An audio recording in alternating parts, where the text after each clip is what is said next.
John பேட்டர்ன பாருங்க. அவங்க தாயும், அவங்க தகப்பனும் கர்த்தர்கிட்ட ஜெபிக்கிற ஒரு தகப்பனுங்களாம். அவங்க வீட்ல ஒரு அறைய ஏற்படுத்திட்டு, அந்த அறைக்குள்ள போயி அவரு 3 வேள ஜெபிப்பாருங்களாம்.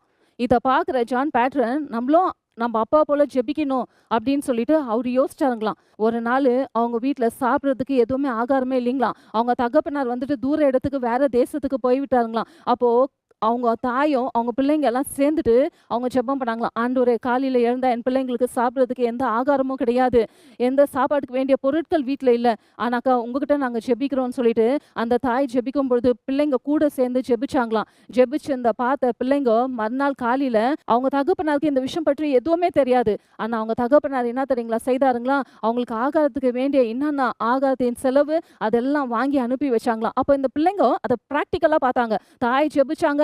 அதுக்கு பிறகு மறுநாள் காலையில கர்த்தர் அற்புதங்கள செய்தாரு. அத பிள்ளைங்க பார்த்தாங்க. பிள்ளைங்களுக்கு கர்த்தர் மேல நம்பிக்கையும், விசுவாசமும் கூடி போது. இத பார்த்த ஜான் பேட்ரனுக்கு தன் தாய போலயும், தன் தகப்பன போலயும் விசுவாசமாகவும், நம்ம ஜெபத்திலயும் தரித்திருக்கணும்னு சொல்லிட்டு அவங்க மாதிரிங்களா இருந்தாங்களாம். இந்த வேளையில தாய் தகப்பனா இருக்கிற நீங்க, பிள்ளைங்களா இருக்கிற நீங்க, நேரத்த எடுத்து வேதத்த வாசிச்சு பாருங்க. தேவனோட நேரத்த செலவிடுங்க. கர்த்தர் உங்களோட இடைப்பட்டு, உங்களோட பேச அவர் உண்மையுள்ள தேவனா இருக்கிறார்.